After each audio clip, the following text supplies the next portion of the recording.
And so the parable, how this lays alongside our lives, how this sort of folds right into where we are, this preposterous, ridiculous, funny story.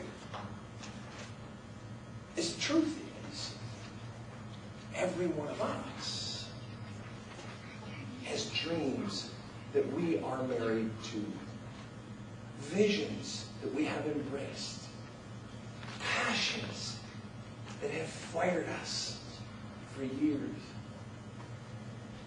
And we've held on, and we've worked them, and we've caressed them, and we've massaged them, and we've persevered through hard times. And some of those we've let go of.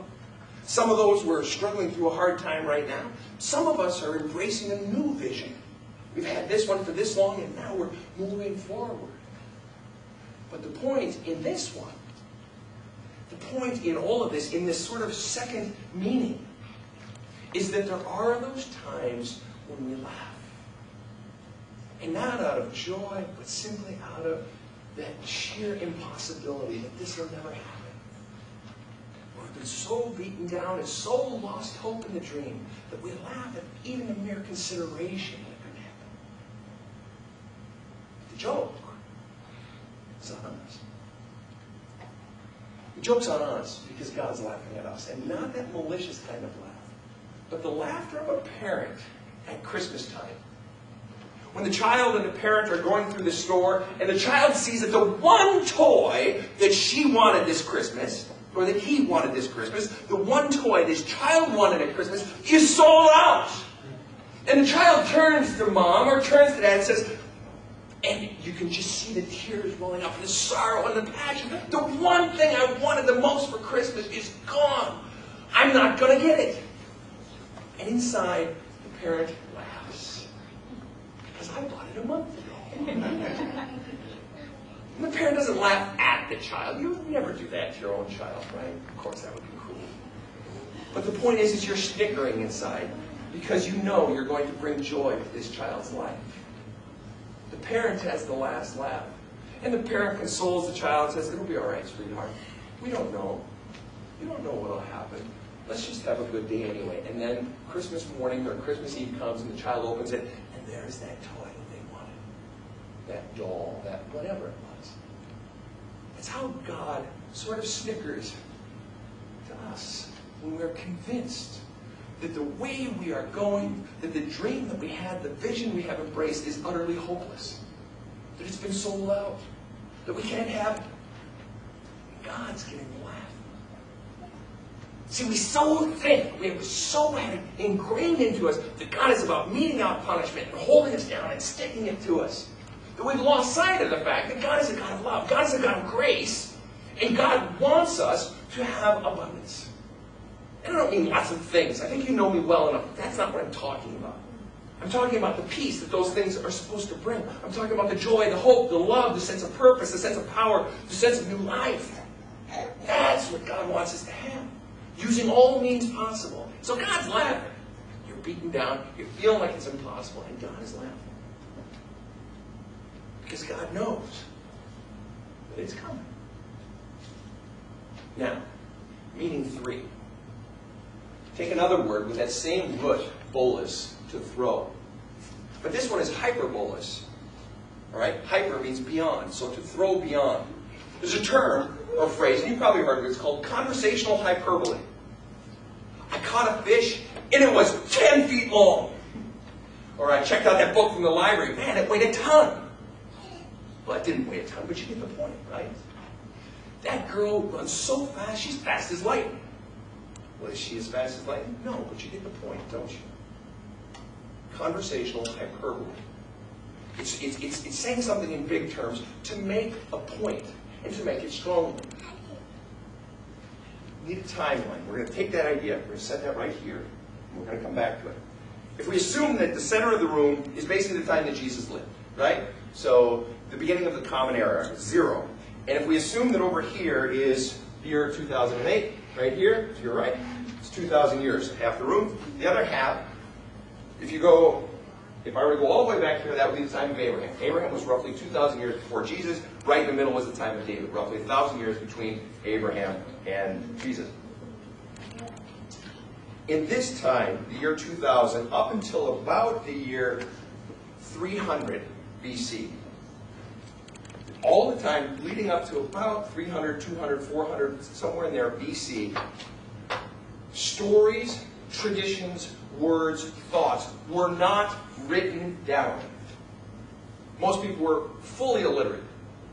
They didn't write things down. Traditions, stories, notions were passed on orally. They were spoken. So I would pass it on to my kids, who would pass it on to their kids, who would pass it on to their kids. There might be a storyteller in a given community who passed on the story of how we won this battle and we beat the bad guys, and tell these stories. Life was passed on orally. It's called the oral tradition, right? Well, what happens when we tell stories? Oftentimes, I know when I tell stories, I don't do this, but I know some of you do. That the fish was this big. Again, I don't do that. You do that. Now, the point is, when we tell stories, oftentimes we engage in hyperbole. Is it a lie? No, it's telling the story. It's telling the story. It's fleshing it out. It's bringing it to life. So the point is, in this, whether or not you believe that this factually happened precisely as it's written in the book, that Abraham and Sarah were 100 years old, 99 years old, and then Abraham goes on to live another 75 more years, right? When the average life expectancy in that day was 30 years, 35 tops. But Abraham lives 175, and there are others who live longer. Whether you choose to believe that or not is up to you. But if you get caught up in the facts, sometimes we miss the underlying truths of the story. Okay? So this story of Abraham has been passed on orally for years. Well, you know how stories pass on in families. You know how if I were to tell Eric right here, we were to pass it down the rows and play a little telephone. And if I were to say to him, the Cincinnati Reds lost last night in the ninth inning. By the time, if everybody whispered it in each other's ear, we passed it all down the aisles. By the time it got back over here to Matt, Matt would be saying, the pastor has lost his mind. I mean, the story morphs as it changes hands. So imagine it changing hands over 2,000 years. And so things get expanded, and things get contracted, and the story morphs and changes. Does that mean it's untrue? No, it doesn't mean it's untrue. What it means is we must still be looking for that underlying message. Regardless of how, and this is it, regardless of how old Abraham was, regardless of his actual age, the point, the hyperbole is making the point that Abraham was long in age, well past the age of still having hope. God had given him a vision in his younger days that you will have many descendants, and he had given up hope.